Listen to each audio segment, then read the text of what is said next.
नमस्कार। इस खास बुलेटिन में आपका स्वागत है। मैं हूं डिम्पी कालरा और हमेशा की तरह अगर आप आज का मार्केट देख रहे हैं तो उसमें एक चीज़ बिल्कुल कॉन्फिडेंटली चलती हुई दिखी, वो था बैंक निफ्टी। आज शुरुआत में जब बाजार की ओपनिंग की बेल बजी, साथ ही मार्केट ने बैंक निफ्टी ने ऑल टाइम हाई टेस्ट कर दिया। ये थी मार्केट के आज के जश्न की बात। लेकिन क्या उसके बाद मार्केट ने दिन भर आज ट्रेड किया? अगर आप उसको देख रहे हैं तो बैंक निफ्टी तो मजबूती से खड़ा रहा, लेकिन निफ्टी के अंदर हल्की सी मजबूती हमको कमजोरी बनते हुए दिखी है और क्लोजिंग बेसिस पर करीब 45 पॉइंट का नुकसान के साथ निफ्टी बंद हुआ है। हालांकि रेंज का ब्रेकडाउन या ब्रेकआउट दोनों ही नहीं हुआ, ना तो 18,400 के ऊपर गए, ना ही 18,000 टूटा। अभी निफ्टी तो उसी रेंज में है, लेकिन बैंक निफ्टी ने आज करीब 100 पॉइंट के गैप के साथ नया शिखर को टेस्ट कर लिया। अब आ जाते हैं आगे। आज मार्केट के अंदर एडवांस डिक्लाइन जो आप अपनी स्क्रीन पर देख पा रहे हैं, यहाँ पर भी अगर आप देखेंगे तो आपको थोड़ी ज़्यादा बेहतर स्थिति दिखेगी, क्योंकि आज सुबह जब एडवांसेस थे तो करीब 1300-1400 के साथ थे। क्लोज हुए हम 900 एडवांसेस के साथ, कोई बहुत ज़्यादा नुकसान नहीं पहुंचा है अगर एडवांसेस के टर्म्स में भी आप चेक कर रहे हैं तो। अब आ जाते हैं अलग अलग स्टॉक्स पे, कहाँ कहाँ पे आज तेज़ी मंदी आपको बनती हुई दिखी है। तो पहले सीधा सीधा शेयर्स पे आते हैं और अगर आप चेक करेंगे तो आपको दिखेगा कि आज बढ़ने वाले शेयर्स के अंदर अदानी शेयर्स के शेयर्स काफ़ी हद तक शामिल थे। उसके अंदर हमको अच्छी मजबूती बनते हुए दिखी है। कोल इंडिया रिजल्ट से ठीक पहले, रिजल्ट बाद अच्छा चला, ये 2.5%, इसने 15 रुपये का डिविडेंड भी दिया है। आईटीसी अच्छा मजबूत हुआ बंद, आज इसने साल का हाई भी टेस्ट किया। डॉक्टर रेड्डीज के अंदर भी आज 50 रुपये जुड़े। सुबह सुबह हमने आपको ये शेयर नोटिस भी करवाया था मार्केट आवर्स के अंदर कि अगर आप इस शेयर को देखेंगे तो शायद आज आपके पैसे बनने के दिन ज़्यादा हो सकते हैं। इसके अलावा छोटे मझोली कैटेगरी के अंदर तेज़ी वाले शेयर्स अगर आप चेक कर रहे हैं तो pi industries, bank of India, union bank जिसका एक नया ऐप भी लॉन्च हुआ है, ये सभी के सभी शेयर्स आज तेज बंद हुए हैं।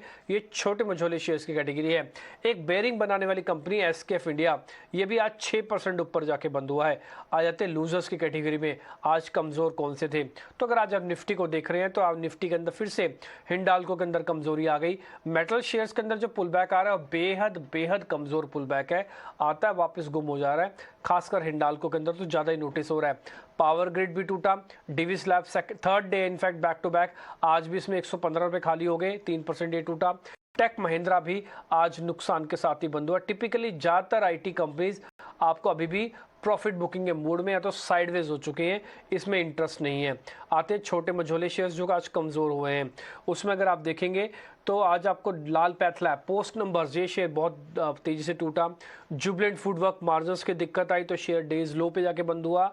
एमआरएफ के अंदर भी प्रॉफिट बुकिंग हुई है और एक ही दिन में करीब 8% शेयर खाली हो गया और इसके अंदर भी हमको नुकसान बनते हुए दिखा। तो कुल मिला के ये छोटे बड़े शेयर्स आपके स्क्रीन पर आए हैं। अब आते हैं साल का हाई आज के दिन किस शेयर ने लगाया है। अगर आप बड़े शेयर्स की कैटेगरी चेक कर रहे हैं तो उसके अंदर आप देखेंगे कि आईटीसी ने साल का आज हाई टेस्ट किया, कोल इंडिया ने किया और छोटी कैटेगरी के शेयर्स ने bank of Baroda, union bank, PNB. अगर आप 4 शेयर्स अपनी स्क्रीन पर देख पा रहे हैं तो 3 बैंकिंग काउंटर्स हैं जो आज आपको बढ़ते हुए दिखे हैं। तो ये मार्केट के अंदर आज का हाल था। कुल मिला के अब सीपीआई के नंबर्स का इंतजार है यूएस में। अगर यूएस में थर्सडे को सीपीआई के नंबर आएंगे, आज शाम तक काफ़ी हद तक जहां जहां वोट हुए मिड टर्म इलेक्शन उसकी डिटेल्स भी आ जाएगी, तो मार्केट का गैप अप और गैप डाउन दोनों चीज़ें देखनी होंगी वो कैसे आती हैं। हालांकि यूएस फ्यूचर्स के अंदर एक ठहराव सा ही हमको देखने को मिल रहा है। आगे बढ़ते हैं, अब जरा कुछ इंपॉर्टेंट खबरों की तरफ बढ़ जाते हैं। डॉक्टर लाल पैथलैब के ग्रुप सीएफओ वेद प्रकाश गोयल आज हमारे साथ जुड़े थे। नंबर्स तो आए थे लेकिन मार्जिन में दिक्कत आई, साथ ही साथ कुछ हद तक प्रॉफिट भी उनका कम हुआ। उन्होंने 2 अहम बातें बोली। पहली बात ये बोली कि वो प्री कोविड लेवल पे आ गए हैं। दूसरी बात ये कह रहे हैं कि एक्सपेंशन वो नॉर्थ इंडिया के अलावा कुछ वेस्टर्न इंडिया के अंदर भी करना चाहते हैं। आइए सुन लेते हैं वो क्या कह रहे हैं अपने इस नंबर्स पे और एक्सपेंशन प्लान पे। नॉर्मलाइज हमारा बिजनेस अगर आप देखें, पहले भी मैंने कहा कि ये जो लास्ट 2 साल है उसकी कोविड की वजह से नॉन कोविड बिजनेस भी काफी इम्पैक्ट हुआ है, बिकॉज उसमें भी इम्पैक्ट है नॉन कोविड में, कोविड से रिलेटेड नॉन कोविड भी टेस्टिंग हुई है।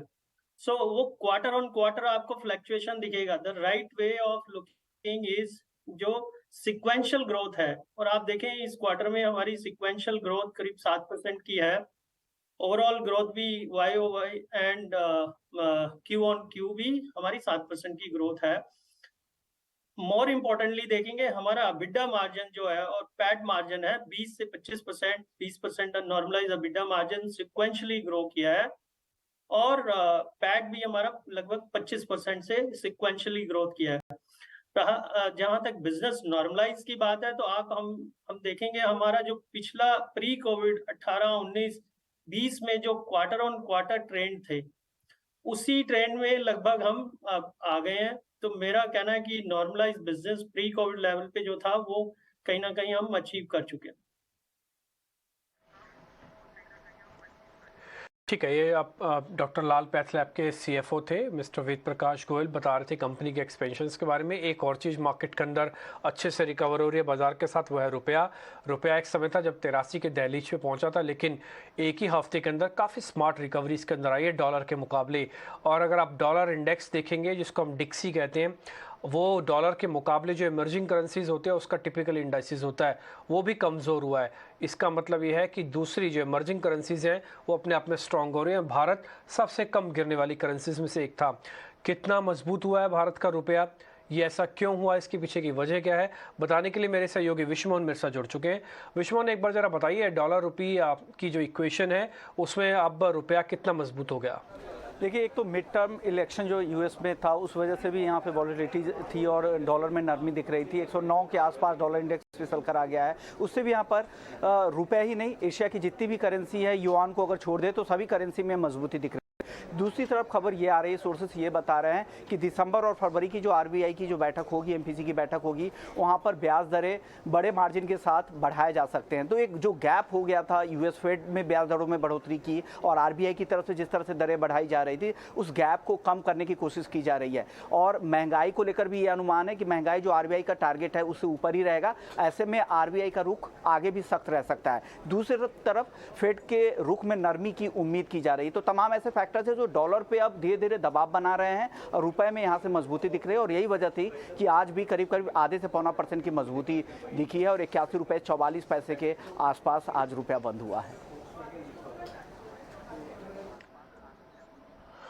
ठीक है, तो विश्वमोहन हमको ये जानकारी देते हैं कि रुपया इस समय मजबूत हो रहा है डॉलर के मुकाबले, और जैसे हमने आपको शुरुआत में बताया 83 से अब 81 तक की जर्नी तो आ चुकी है। और इससे आपका जो ट्रेड डेफिसिट है उसमें भी काफ़ी हद तक फ़ायदा होता है, क्योंकि आपका जो आप जो इंपोर्ट और एक्सपोर्ट करते हैं उसमें इंपोर्ट की तादाद थोड़ी ज़्यादा है, तो इसलिए आपकी करेंसी मजबूत होनी ही चाहिए। खैर, हम आगे बढ़ते हैं।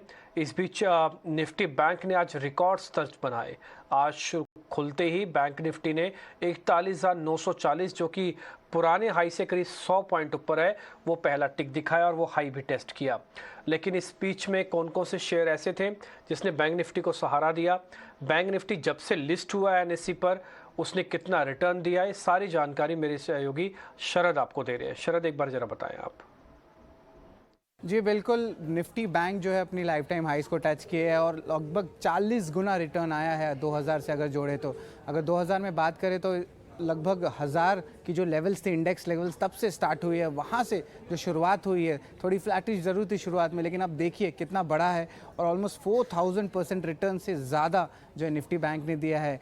अब इसके अलावा बात करते हैं कि कैसे स्टॉक्स जो है रिएक्शंस किए हैं और निफ्टी बैंक इंडिसेस की रिटर्न्स कैसे हैं। 2022 में देखें तो लगभग 18% का रिटर्न आया, एक महीने में भी तेज़ी देखने मिली है और इस हफ्ते में भी जो है आपके ये इंडेक्स जो है पॉजिटिव साइड में रही हैं। लेकिन कौन से स्टॉक्स है जो 16 जून से जो है बढ़ोतरी देखने मिल रही है और इस इंडेक्स को जो है बढ़ाया है और कौन से टॉप गेनर्स हैं, उसमें लिस्ट में देखेंगे तो आईडीएफसी फर्स्ट बैंक 80% से ज़्यादा का ग्रोथ दिखाया है, bank of Baroda, federal bank, PNB, यहाँ पे भी 40% से ज़्यादा का ग्रोथ देखने मिला है। अब बड़े दिग्गज बैंक्स की बात करें तो यहाँ पे भी देख सकते हैं ICICI bank, SBI, IndusInd bank, यहाँ पे लगभग 35% से ज़्यादा का ग्रोथ दिया है। अगर बात करें थोड़े से एचडीएफसी बैंक, बंधन बैंक, इनमें भी जो है पूरे पार्टी में तो शामिल नहीं हुए, हालांकि बड़े नाम में फिर भी डबल डिजिट का ग्रोथ देखने मिला है। लेकिन ग्रोथ के बारे में बात करें तो सबसे अहम ट्रिगर क्या है कि ये सारे स्टॉक्स फोकस में, वो है लोन ग्रोथ।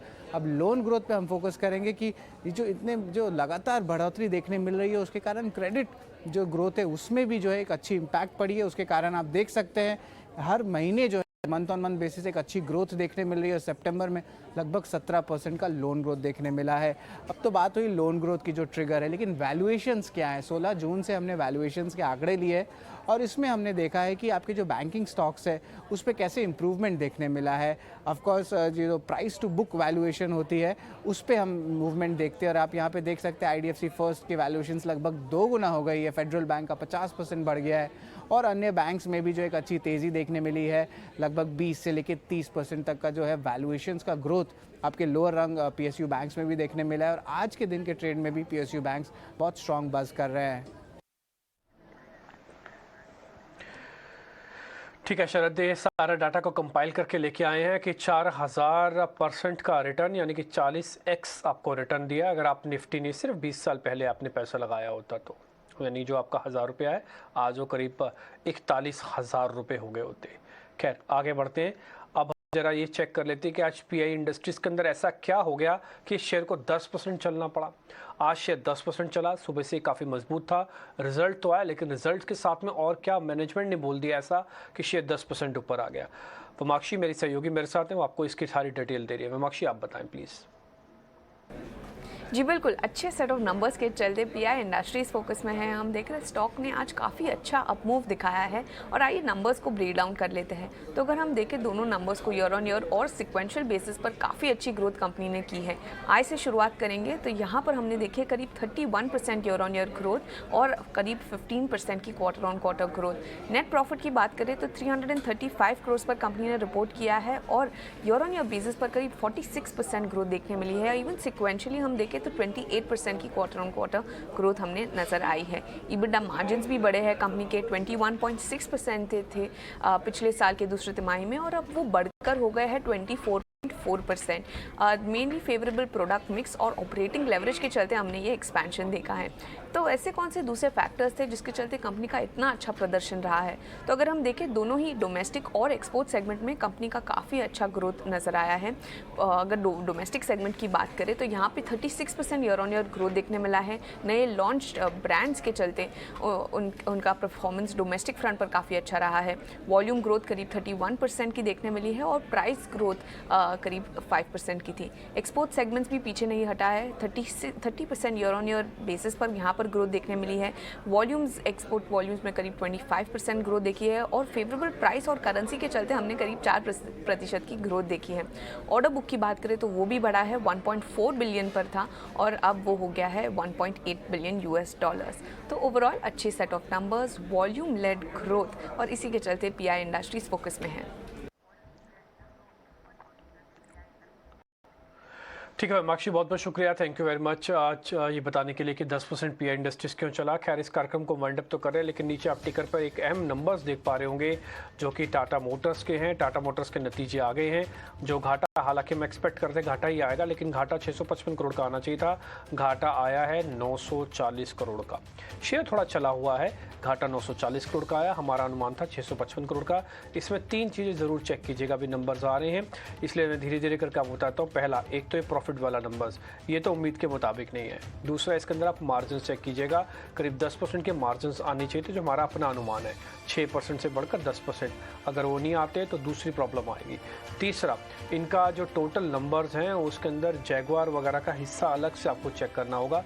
ये 3 अहम चीज़ें हो जाएंगी आपको जिस पर ध्यान देना है। फिलहाल अभी जो घाटे के नंबर्स आए हैं वो हम आपके सामने रख रहे हैं। 940 करोड़ का कंपनी ने घाटा दर्ज किया, अनुमान था 655 करोड़ रुपए के आसपास का। जैसे जैसे नंबर्स आएंगे आप टिकर पे ये सारी की सारी चीज़ें, आप नंबर्स का पूरा विश्लेषण आप देखते रहेंगे।